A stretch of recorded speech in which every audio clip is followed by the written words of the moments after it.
ఈ నాగరికతలు మొదలైనప్పుడు వాళ్ళకి బట్ట కట్టడం చేత కాదు, కనీసం తింటాకి ఏ తిండి తినాలో కూడా తెలియని సమయం అక్కడ ఉన్నప్పుడు మన భారతదేశంలో మాత్రం చక్కటి బట్టలు కట్టుకునేవాళ్ళు, మంచి తిండి తినేవాళ్ళు. ఈ దేశానికి ఈ తిండి తినడం నేర్పించింది ఎవరు?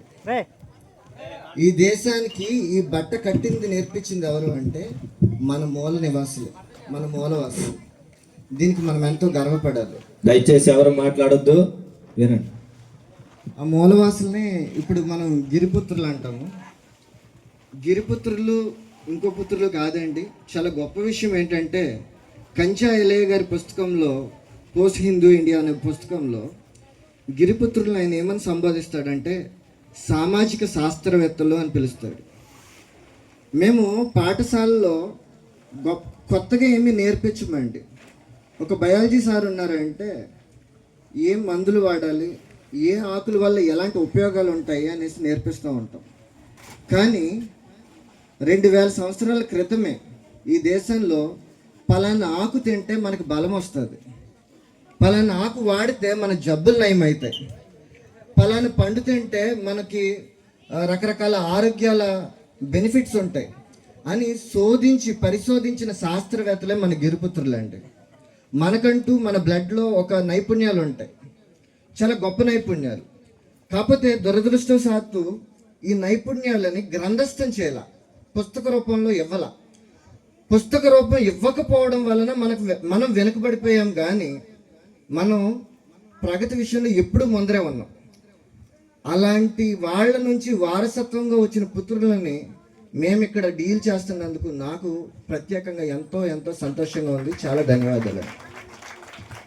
ఒక శాస్త్రవేత్తల పిల్లల్ని మేము పెంచుతున్నాం ఇక్కడ, ఒక శాస్త్రవేత్తల పిల్లల్ని మేము ఇక్కడ తీర్చిదిద్దుతున్నాం అనేసి అనడానికి కూడా నాకు మాట రావట్లా. తీర్చిదిద్దడం అనే మాట చాలా పెద్ద విషయం. ఎందుకంటే వాళ్ళు బార్న్ ఇంటెలిజెన్స్, పుట్టుకతోటి ఇంటెలిజెన్స్. వాళ్ళు మీ పిల్లలు అందరూ కూడా పుట్టుకతోటి ఇంటెలిజెన్స్, మీ రక్తంలోనే ఉంది ఆ నైపుణ్యాలు. ఏదన్నా అపాయం వస్తే మాలాంటి వాళ్ళు పక్కకి వెళ్తాకి ట్రై చేస్తాం, కానీ ఎదురెళ్లే స్వభావం మన గిరిపుత్రులకే ఉంటుంది. వేటకి వెళ్తాం, ఒక ప్రమాదకరమైన జంతువు వస్తుంది, నేను కుక్క వచ్చినా బయటపడి పక్కకి వెళ్తా. నా పిల్లలు అలా కాదు, పాము వస్తే కొడతానని ముందరికి వెళ్తారు.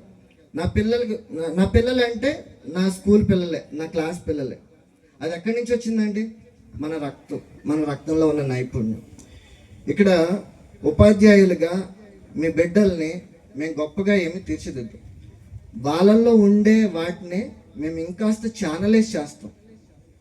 మీరు ఇళ్ళ దగ్గర చాలా గొప్పగా ఆడే ప్లేయర్స్ ఉంటారు మన పిల్లలు, వాళ్ళని పీఈటీ సార్లు ఇంకాస్త మెరుగు చేసి వాళ్ళని గొప్ప క్రీడాకారులుగా తయారు చేస్తారు.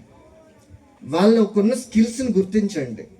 చదువు ఒక్కటే కాదు, మీ పిల్లల్లో చాలామంది కళాకారులు ఉన్నారు. నా క్లాస్లో నా పిల్లలు నిన్న చిత్రలేఖనం చేశారు, అంటే బొమ్మలు గీశారు. పికాసో లాంటి వాళ్ళు కూడా ఇక్కడ నుంచి స్టార్ట్ అయిన వాళ్ళే, గొప్ప చిత్రకారులు. పికాసో, రవివర్మ లాంటి గొప్ప చిత్రకారులు కూడా ఈ వయసు నుంచి మొదలైన వాళ్ళే. ఏమో రేపొద్దున నా క్లాస్ నుంచి కూడా అలాంటి రవివర్మలు ఎంతమంది బయలుదేరుతారో అనేసి ఎదురు చూస్తూ ఉంటాను నేను. ఆ స్కిల్ మీ పిల్లల్లో ఉంటే దాన్ని మీరు ప్రోత్సహించండి. కొంతమంది బాగా చదువుతారు, వాళ్ళని ఆ విధంగా ప్రోత్సహించండి. క్రీడాకారులు ఉన్నారు, వాళ్ళని అలా ప్రోత్సహించండి. ఏం జరిగినా కూడా టీచర్లతో మాత్రం కొంచెం లోపడమని మాత్రం చెప్పండి. ఆ ఒక్కటి మాత్రం మేము మా అనుభవాల్ని వాళ్ళకి చెప్పి వాళ్ళ నైపుణ్యాలను మెరుగుపరుస్తాం తప్పితే ఇంకా మా అనుభవం అనేది ఆ విధంగా వాళ్ళకి ఉపయోగపడుతుంది.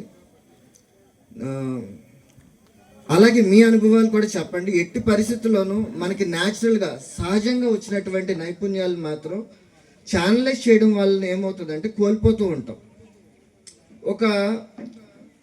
ఒక కోడిని పౌల్ట్రీలో పెంచితే ఒకలా ఉంటుంది, ఇంటి దగ్గర పెంచితే ఒకలా ఉంటుంది. నాటుకోడే, పౌల్ట్రీలో పెంచే బ్రాయిలర్ కోడే ఏది స్ట్రాంగ్గా ఉంటుంది అంటారండి? పందెం ఏది కొడుతుంది? ఖచ్చితంగా నాటుకోడే కొడుతుంది. మన లోపల ఉన్నటువంటి ఆ నైపుణ్యాలన్నీ కూడా నాటుకోడి లక్షణాలు. మీ పిల్లల్లో ఆ నాటుకోడి లక్షణాలు అలాగే ఉండనివ్వండి.